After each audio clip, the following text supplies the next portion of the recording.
नमस्कार मित्रों, पीसीएस पाठशाला में आप सभी का स्वागत करता हूं। एमपीपीएससी असिस्टेंट प्रोफेसर की सीरीज चल रही है और यह एमपी असिस्टेंट प्रोफेसर पेपर 1 की सीरीज है और पेपर 1 में पहला टॉपिक जो था सिलेबस अनुसार ही सारा टॉपिक आपका कंप्लीट हो रहा है। और पहला जो टॉपिक है आपका मध्य प्रदेश की राजनीतिक घटनाएं। तो मध्य प्रदेश की राजनीतिक घटनाओं में मैं मध्य प्रदेश की राजनीतिक घटनाओं में जो मध्य प्रदेश का ऐतिहासिक घटनाक्रम है उसको मैं आप लोगों को बता रहा हूँ, समझा रहा हूँ। तो उसमें हमने बताया था कि पहला जो मध्य प्रदेश इसमें आधुनिक भारत में जो पहला जो था आपका ये आपका था बुंदेला विद्रोह। तो बुंदेला विद्रोह तो समाप्त हो गया है। आज हम देखेंगे झंडा सत्याग्रह जो मध्य प्रदेश में घटित एक प्रमुख घटना है। तो झंडा सत्याग्रह को आज समाप्त भी करेंगे आपका पूरा। और यह मध्य प्रदेश की राजनीतिक घटनाओं में एक बहुत ही इम्पॉर्टेंट चैप्टर है, ठीक है, झंडा सत्याग्रह। तो आइए शुरुआत करते हैं। झंडा सत्याग्रह, ये जो झंडा सत्याग्रह ये आज का चैप्टर है। तो झंडा सत्याग्रह जो हुआ था ये कब हुआ था? 1923 में। ये झंडा सत्याग्रह मध्य प्रदेश में होता है। और ये झंडा सत्याग्रह था क्या, कौन कौन सा स्थान प्रभावित था झंडा सत्याग्रह से, कौन कौन से बड़े नेता थे झंडा सत्याग्रह में, क्या कार्यक्रम, क्या प्रमुख घटनाएं घटी झंडा सत्याग्रह में, सबका विस्तार से देखेंगे, अच्छे तरीके से समझेंगे। और किसी प्रकार की कोई कमी है तो आप लोग जरूर बता सकते हैं। देखिए, झंडा सत्याग्रह 1923 में होता है मध्य प्रदेश में, ठीक है, मध्य प्रदेश में होता है। और मध्य प्रदेश में एक जगह है जबलपुर, फेमस सिटी है मध्य प्रदेश का, जानते होंगे आप लोग जबलपुर। और जबलपुर ही प्रमुख स्थान है झंडा सत्याग्रह का, ठीक है। अच्छा, जो झंडा सत्याग्रह है इसका जन्म ही क्यों होता है? हम झंडा सत्याग्रह की उत्पत्ति जन्म से देखेंगे क्यों, क्या कब होता है इसका जन्म, ठीक है। तो देखिए, झंडा इसकी पृष्ठभूमि क्या है, जैसे जन्म सही शब्द नहीं है इसके लिए, पृष्ठभूमि, ठीक है। देखिए, तो इसकी पृष्ठभूमि क्या है तो मैं आपको बता दूं, महात्मा गांधी ने एक आंदोलन प्रारंभ किया था, असहयोग आंदोलन महात्मा गांधी ने प्रारंभ किया था 1920 में। 1920 में महात्मा गांधी आंदोलन प्रारंभ करते हैं। तो महात्मा गांधी के बारे में हमेशा यह बातें कही जाती है, वह कोई भी आंदोलन प्रारंभ करते थे पहले तो सभी लोगों को एकजुट करते थे, उन्हें सक्रिय करते थे और फिर ही अपना ही आंदोलन वह पीछे खींच लेते थे, ठीक है। और असहयोग आंदोलन ऐसा आंदोलन था जिसमें पूरे भारत में और महात्मा गांधी का बहुत साथ मिला, सभी लोग सक्रिय होकर इस आंदोलन में सक्रिय रहे। अंग्रेजों के पांव उखड़ने वाले थे, लेकिन तब तक क्या होता है, चौरी चौरा कांड हो जाता है, चौरी चौरा कांड। तो चौरी चौरा कांड में जो विभत्स घटना होती है उससे महात्मा गांधी बहुत ही आहत रहते हैं, ठीक है, बहुत ही आहत हो जाते हैं। और अंग्रेज सिपाही जब भारतीयों की हत्या करते हैं तब तो कोई बात नहीं है, लेकिन कुछ भारतीयों ने अगर अहिंसा का पालन नहीं किया और थोड़ी बहुत सी घटना हो गई तो इतने बड़ा आंदोलन जिसमें पूरे भारत का सहयोग मिल रहा था, असहयोग आंदोलन, इसको महात्मा गांधी क्या करते हैं, चौरी चौरा कांड के कारण असहयोग आंदोलन को क्या करते हैं, स्थगित कर देते हैं। तो क्या होता है, महात्मा गांधी के द्वारा जो असहयोग आंदोलन स्थगित किया जाता है, इससे 1922 में स्थगित करते हैं, फरवरी 1922 में। तो महात्मा गांधी के द्वारा जो असहयोग आंदोलन स्थगित किया जाता है उससे क्या होता है, युवा वर्ग में क्या होता है, जो युवा वर्ग होते हैं उनमें रोष रहता है, युवा वर्ग में रोष रहता है, भाई पहले तो आप हमको जोश दिलाए, हम पूरी तरह से आंदोलन में थे और आंदोलन जब चरम स्तर पे था, लोग अब अंग्रेजी सरकार के पांव उखड़ने वाले थे, तो तब महात्मा गांधी क्या करते हैं, आंदोलन को वापस ले लेते हैं। ये कोई खेल है क्या? यह खेल तो नहीं है। और महात्मा गांधी के असहयोग आंदोलन को वापस लेने का बहुत सारे लोगों ने निंदा की थी। देखिए, मोतीलाल नेहरू, इन्होंने महात्मा गांधी के असहयोग आंदोलन को वापस ले जाने का निंदा किया था। जब चैप्टर आएगा तब हम आपको बताऊंगा, चैप्टर से इधर जाना वीडियो लंबा हो जाएगा, ठीक है। तो कुल मिलाकर युवा वर्ग में असंतोष था, युवा वर्ग में रोष था कि महात्मा गांधी असहयोग आंदोलन क्यों वापस लेते हैं। लेकिन ये बात है कि देख, कोई भी आंदोलन अगर एक बार प्रारंभ हो गया है तो इतना जल्दी, इतना आराम से महात्मा गांधी के कहने मात्र से कोई आंदोलन बहुत जल्द तुरंत स्थगित तो हो नहीं जाएगा। तो युवा वर्ग में यह रोष था, लेकिन उसके बावजूद भी आंदोलन समाप्ति के पश्चात भी आंदोलन क्या हो रहा था, संचालित हो रहा था। ठीक है, आंदोलन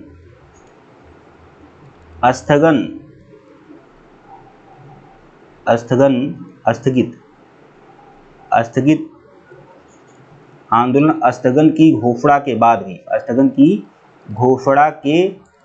भी क्या हो रहा था, आंदोलन संचालित हो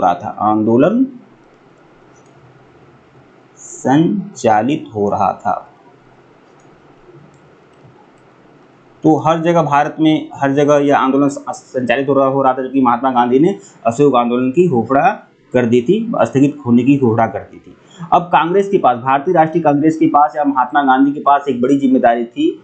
वह जिम्मेदारी वह हकीम अजमल खां को सौंपते हैं। ठीक है, आंदोलन के प्रसार और सत्याग्रह की जांच हेतु कि कहाँ कहाँ आंदोलन है, कहाँ कहाँ आंदोलन भी चल रहा है। ठीक है, इसके प्रसार और सत्याग्रह की जांच के लिए हकीम अजमल खां को अध्यक्ष बनाया जाता है। हकीम अजमल खां क्या बनते हैं, अध्यक्ष बनते हैं। हकीम अजमल खां जो बनते हैं वो क्या बनते हैं, अध्यक्ष बनते हैं। सत्याग्रह जांच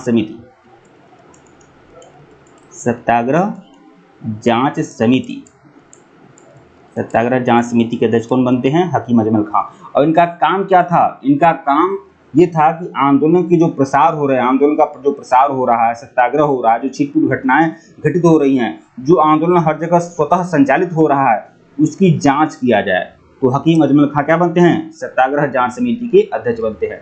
और यही सत्याग्रह जांच समिति जांच करते फरवरी 1923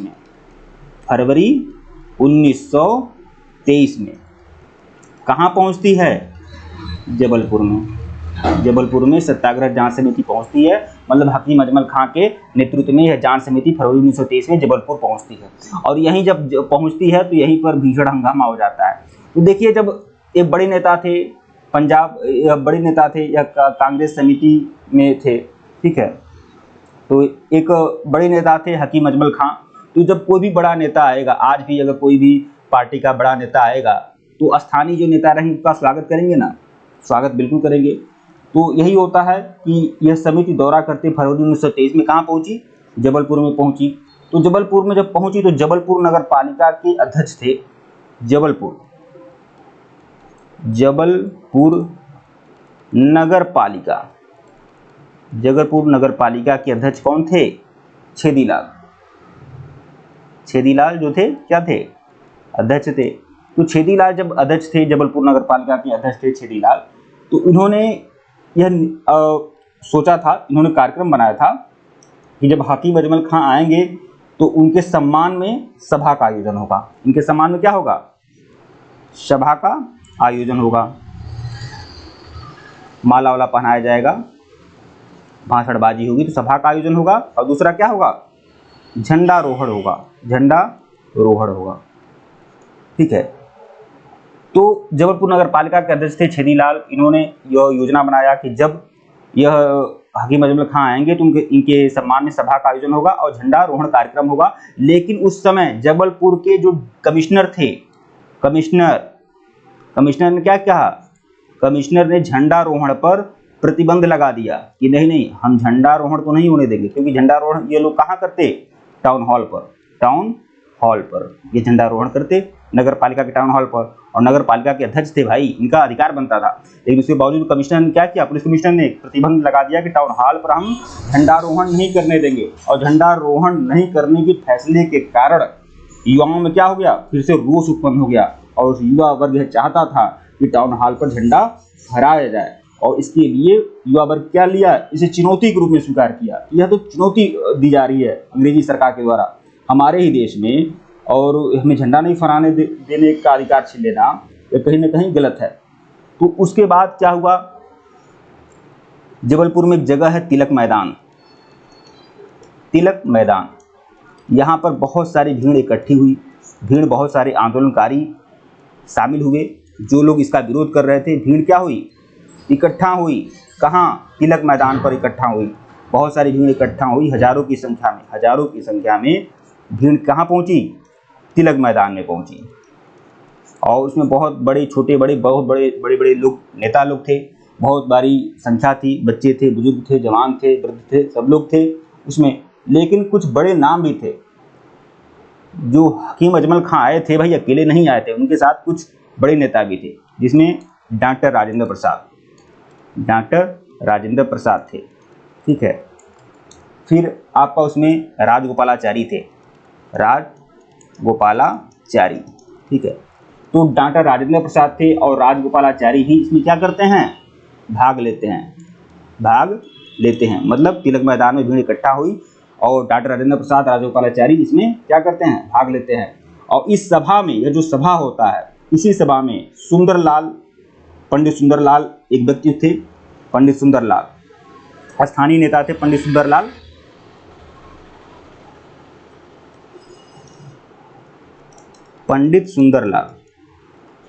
सुंदरलाल उस सभा में, तिलक मैदान वाली जो सभा होती है, पंडित सुंदरलाल क्या करते हैं, इसमें झंडा सत्याग्रह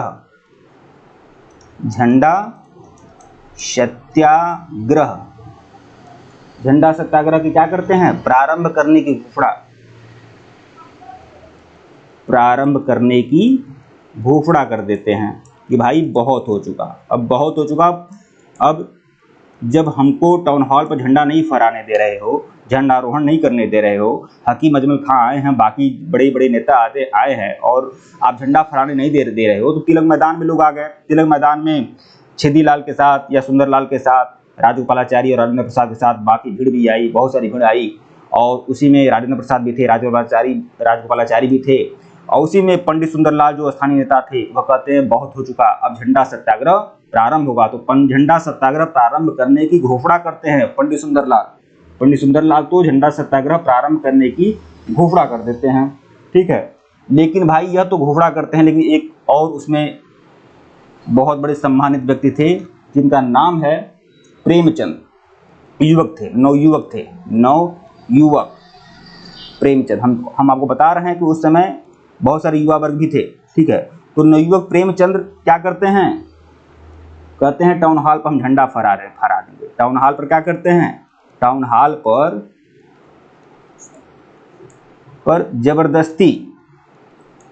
जबरदस्ती मतलब भीड़ के रूप में नवयुवक प्रेमचंद पहुंचते हैं और टाउन हॉल पर क्या करते हैं, जबरदस्ती झंडा फहरा देते हैं, मतलब बल का प्रयोग करके। ठीक है, फहरा देते हैं।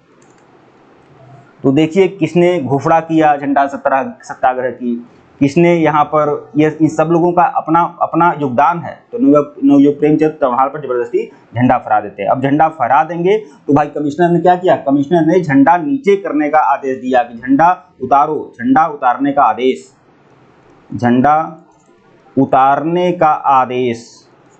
हो गया कि झंडा उतारा जाए। सरकार ने क्या किया, झंडा उतारने का आदेश दे दिया। ठीक है। और झंडा उतारा गया और उसे अपमानित किया गया। अपमानित कैसे किया गया, उस झंडे को रौंदा गया और उसे निकालकर क्या कर दिया गया, झंडे को फेंक दिया गया।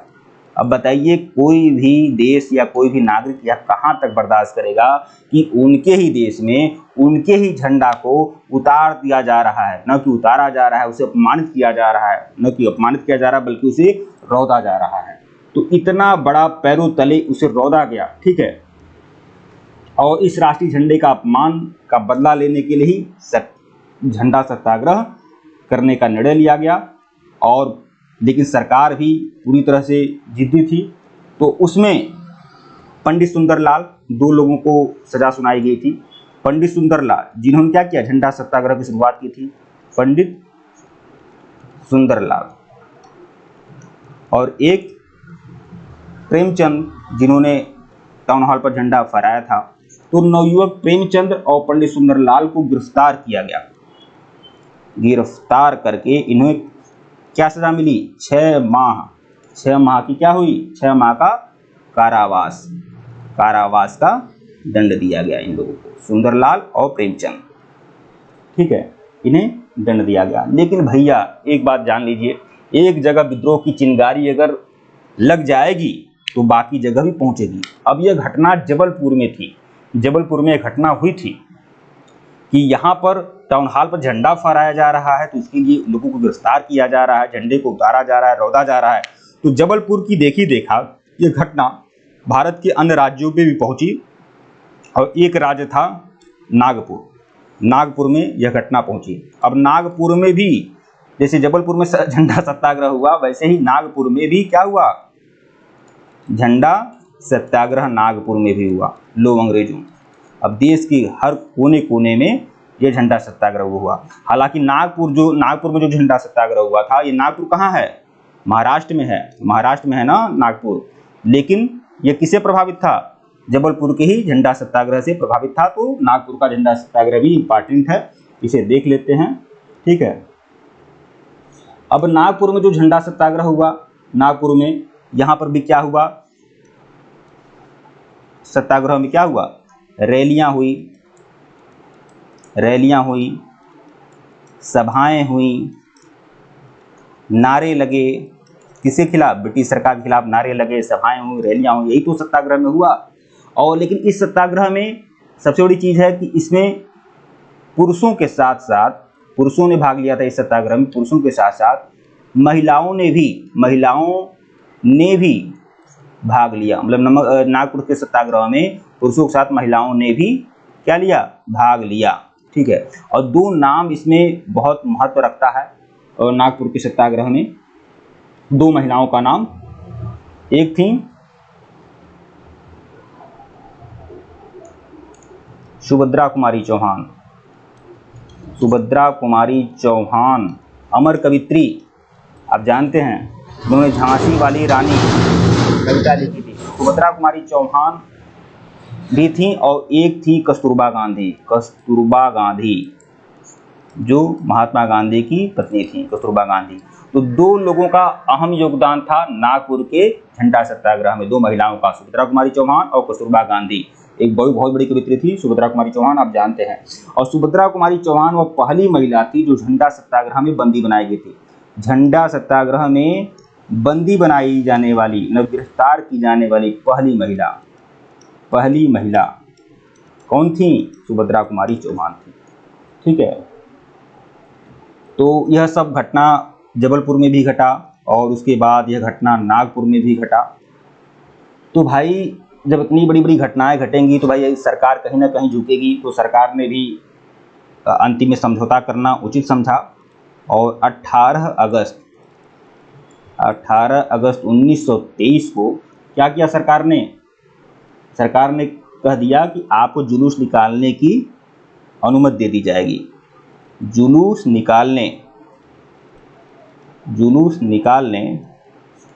की अनुमति दे दी गई। ये अब आप जुलूस निकाल सकते हैं, झंडारोहण कर सकते हैं, अनुमति दी गई सरकार के द्वारा 18 अगस्त 1923 को। ठीक है, और इसमें इस जुलूस का नेतृत्व किसने किया, जुलूस निकालने की अनुमति दी गई, जुलूस का नेतृत्व किसने किया, तो डॉक्टर राजेंद्र प्रसाद। ठीक है, फिर वल्लभ भाई पटेल, फिर कौन था, माखनलाल चतुर्वेदी। बताइए इसमें जो कुछ कवियों और कवित्रियों का भी अहम योगदान था, माखनलाल चतुर्वेदी।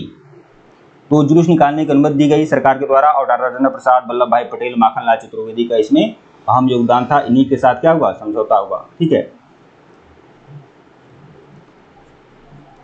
मित्रों, वीडियो को लाइक और चैनल को चैनल को सब्सक्राइब कर लीजिएगा। समाप्त मैंने ये कहा है, सुनिए, समाप्त हमने ये कहा है कि जैसे ये जो झंडा सत्याग्रह था ये समाप्त कैसे हुआ, तो यह हुआ था टाउन हॉल पर, जबलपुर के टाउन हॉल पर विट्ठल भाई पटेल से ही तो समझौता हुआ था। तो विट्ठल भाई पटेल टाउन हॉल पर क्या करते हैं, भाषण देते हैं। भाषण देते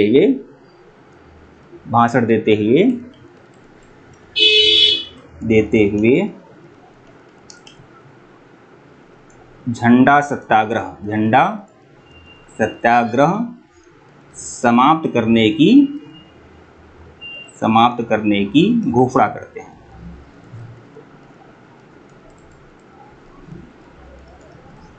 तो विठल भाई पटेल क्या करते हैं, अंग्रेज गवर्नर के साथ संधि करते हुए वह टाउन हॉल पर भाषण देते हैं और झंडा सत्याग्रह समाप्त करने की घोषणा करते हैं। ठीक है मित्रों, वीडियो को लाइक और चैनल को सब्सक्राइब करेगा, टेलीग्राम को बिल्कुल ज्वाइन करेगा, लिंक डिस्क्रिप्शन में दिया गया है। आइए एक बार फिर से रिवीजन कर लेते हैं झंडा सत्याग्रह का।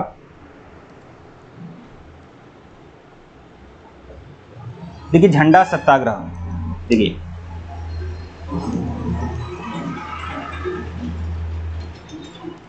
झंडा सत्याग्रह कब हुआ था? 1923 में झंडा सत्याग्रह हुआ था। झंडा सत्याग्रह का केंद्र मध्य प्रदेश में कौन सा था? जबलपुर में था। मध्य प्रदेश में जबलपुर था। बाद में जबलपुर में की कांड के बाद नागपुर में भी झंडा सत्याग्रह हुआ। हालांकि हम जबलपुर को देखेंगे। तो जबलपुर में क्या हुआ? झंडा सत्याग्रह हुआ था 1923 में। देखिए झंडा सत्याग्रह असल में होता क्यों है कि महात्मा गांधी असहयोग आंदोलन शुरू करते हैं 1920 में, लेकिन चौरी चौरा कांड के कारण उससे आहत होकर महात्मा गांधी 1922 में, फरवरी 1922 में क्या करते हैं, इसे स्थगित कर देते हैं, मतलब असहयोग आंदोलन को स्थगित कर देते हैं। युवाओं में बहुत भारी रोष होता है कि भाई क्यों स्थगित करते हैं, स्थगित नहीं होना चाहिए, लेकिन उसके बावजूद भी असहयोग आंदोलन छिटपुट चलता रहता है। ठीक है, और उसके बाद स्थगन के बाद भी, आंदोलन स्थगन के बाद भी, मतलब असहयोग आंदोलन स्थगन के बाद भी, स्थगन की घोषणा के बाद भी आंदोलन संचालित हो रहा था। इसीलिए भारतीय राष्ट्रीय कांग्रेस को बहुत चिंता रहती है। तो भारतीय राष्ट्रीय कांग्रेस के एक बड़े नेता थे हकीम अजमल खां। तो हकीम अजमल खां को सत्याग्रह जांच समिति का गठन किया, का अध्यक्ष बनाया गया। सत्याग्रह जांच समिति का इनको अध्यक्ष बनाया गया। उनको क्या जिम्मेदारी दी गई थी? इनको जिम्मेदारी दी गई थी कि आप घूम पर सर्वे करिए, देखिए भाई कहाँ पर आंदोलन संचालित हो रहा है। ठीक है, और यह आंदोलन क्यों संचालित हो रहा है, इसकी जांच के लिए। ठीक है, और यह मतलब जो भी हो, ठीक है, सत्याग्रह जांच समिति का अध्यक्ष बनाया गया हकीम अजमल खां। हकीम अजमल खां जांच करते करते पहुंचे जबलपुर में। जबलपुर में पहुंचते हैं फरवरी 1923 में। फरवरी 1923 में जबलपुर में यह पहुंचते हैं हकीम अजमल खां। अब जबलपुर में पहुंचते हैं तो जबलपुर में जबलपुर की नगर पालिका के चेयरमैन रहते हैं छेदीलाल। अब छेदीलाल सोचते हैं कि भाई कांग्रेस का एक बड़ा नेता आया है जो सत्याग्रह जांच समिति का अध्यक्ष है, तो आया है, तो भाई उनके लिए एक काम हो कि भाई उनके लिए एक सभा का आयोजन वह करना चाहते थे टाउन हॉल में, और साथ ही साथ टाउन हॉल पर क्या करना चाहते थे? झंडारोहण करना चाहते थे। अब यह पुलिस कमिश्नर जो था भाई, इससे बुरा लगा, भाई कमिश्नर को बुरा लगा, भाई क्यों भाई झंडारोहण करोगे, भाई आप नगर पालिका के चेयरमैन हो, तो इसका क्या मतलब है आप नगर पालिका के टाउन हॉल पर झंडारोहण करोगे? तो उसने झंडारोहण पर प्रतिबंध लगा दिया कि नहीं, हम टाउन हॉल पर झंडारोहण का आदेश नहीं दे सकते। अब झंडारोहण का आदेश अगर नहीं मिला, इधर नेता लोग आ चुके थे, तो क्या किया भीड़ ने? क्या किया भीड़? सभी भीड़ इकट्ठा हुई तिलक मैदान में सभी भीड़ इकट्ठा हो गई। तिलक मैदान जो था जबलपुर में ही है। ठीक है, यहाँ पर सभी भीड़ क्या हुई? इकट्ठा हुई। जो भी बड़े नेता थे, हकीम अजमल खां थे, फिर डॉक्टर राजेंद्र प्रसाद थे, राजगोपालाचारी थे, छेदीलाल, सुंदरलाल, बाकी जो भी स्थानीय या बड़े सेंट्रल लेवल के जो भी बड़े नेता थे, सभी लोग इकट्ठा हुए। बहुत सारी भीड़ उनके साथ, अनुयायियों की बहुत सारी भीड़ इकट्ठा हुई। कहाँ इकट्ठा हुई? तिलक मैदान में हजारों की संख्या में लोग इकट्ठा हुए, जिसमें डॉक्टर राजेंद्र प्रसाद, राजगोपालाचारी आदि भाग रहते हैं। ठीक है, अब जब सभी लोग इकट्ठा होते हैं तो एक व्यक्ति रहते हैं पंडित सुंदरलाल कहते हैं भाई बहुत हो गया, अब तो झंडा सत्याग्रह होगा। तो पंडित सुंदरलाल क्या करते हैं? झंडा सत्याग्रह प्रारंभ करने की घोषणा कर देते हैं। लेकिन उसी में एक नवयुवक रहते हैं प्रेमचंद, बहुत उत्साह के साथ टाउन हॉल पर चढ़ जाते हैं और टाउन हॉल पर क्या करते हैं? झंडा फहरा देते हैं। अब झंडा फहरा देते हैं प्रेमचंद, तो झंडा उतारने का आदेश दे दिया जाता है और झंडा को उतारा जाता है, झंडा को अपमानित किया जाता है, झंडा को रौदा जाता है पैरों तले और उसे फेंक दिया जाता है। अब यह अपमान कांग्रेस के लोग या बाकी जो भी आंदोलनकारी थे, भीड़ थे, युवा वर्ग थे, यह अपमान को बर्दाश्त नहीं कर सकते थे। ठीक है, लेकिन अंग्रेज बाद में ब्रिटिश सरकार पंडित सुंदरलाल को और प्रेमचंद को गिरफ्तार कर लेती है। पंडित सुंदरलाल वही व्यक्ति थे जो झंडा सत्याग्रह प्रारंभ करने की घोषणा करते हैं। प्रेमचंद वही व्यक्ति थे जो टाउन हॉल पर झंडा फहराते हैं। दोनों को गिरफ्तार कर लिया जाता है और 6 माह का कारावास दे दिया जाता है। ठीक है, अब देखिए जो घटना जबलपुर में घटित हुई, उसी की देखा घटना नागपुर में भी घटित हुई। नागपुर जो है महाराष्ट्र में है, यहाँ पर भी घटना घटित हुई। यहाँ पर भी झंडा सत्याग्रह हुआ। झंडा सत्याग्रह जबलपुर में हो रहा है तो नागपुर में भी झंडा सत्याग्रह होता है। अब झंडा सत्याग्रह में क्या हुआ? यहाँ पर भी रैलियां हुई, सभाएं हुई, नारे लगे। ठीक है, और यहाँ पर लेकिन नागपुर का जो झंडा सत्याग्रह है अपने आप में अमर बन गया, क्योंकि यहाँ पर पुरुषों के साथ महिलाओं ने भी इस झंडा सत्याग्रह में हिस्सा लिया, जिसमें सुभद्रा कुमारी चौहान एक बहुत बड़ी कवित्री हैं, वह इसमें हिस्सा ली। फिर कस्तूरबा गांधी महात्मा गांधी की पत्नी थी, वह भी इसमें हिस्सा ली। सुभद्रा कुमारी चौहान को बंदी बनाया गया झंडा सत्याग्रह में, मतलब नागपुर के सत्याग्रह में, झंडा सत्याग्रह में सुभद्रा कुमारी चौहान को बंदी बनाया गया और यह पहली महिला थी जिनको गिरफ्तार किया गया था झंडा सत्याग्रह में। तो इतना बड़ा आंदोलन हर जगह फैला, तो 18 अगस्त 1923 को अंततः क्या हुआ, अंग्रेज सरकार ने क्या किया, जुलूस निकालने की अनुमति दे दी कि वह जुलूस निकाल सकते हैं, झंडारोहण कर सकते हैं। उसके बाद डॉक्टर राजेंद्र प्रसाद, वल्लभ भाई पटेल और माखनलाल चतुर्वेदी दोनों इन लोगों ने क्या किया, समझौता किया, मतलब गवर्नर से के साथ समझौता हुआ, उनके साथ समझौता हुआ। उसके बाद विट्ठल भाई पटेल ने क्या किया, टाउन हॉल पर चढ़कर भाषण देते हुए इस आंदोलन को का झंडा सत्याग्रह आंदोलन को समाप्त करने की घोषणा कर दी। तो झंडा सत्याग्रह को प्रारंभ करने की घोषणा किसने किया, सुंदरलाल ने। झंडा सत्याग्रह समाप्त करने की घोषणा किसने किया, विट्ठल भाई पटेल ने। ठीक है, यह आपको देखना होगा। ठीक है मित्रों, वीडियो को लाइक और चैनल को सब्सक्राइब करेगा। टेलीग्राम बिल्कुल ज्वाइन करेगा, लिंक डिस्क्रिप्शन में दिया गया है। और एमपीपीएससी असिस्टेंट प्रोफेसर पेपर 1 की सीरीज चल रही है। जिनको भी पेपर 1 के साथ जुड़ना है वो लोग हमारे ऑफिशियल व्हाट्सएप नंबर पर मैसेज कर सकते हैं। ऑफिशियल व्हाट्सएप नंबर डिस्क्रिप्शन में दिया हुआ है, ऊपर भी लिखा हुआ है, आप मैसेज जरूर कर सकते हैं। देखिए यही नंबर है, ठीक है। और मैं इसका पूरा का पूरा नोट्स भी आप लोग को प्रोवाइड करा दूंगा। ठीक है मित्रों, धन्यवाद आप लोग को।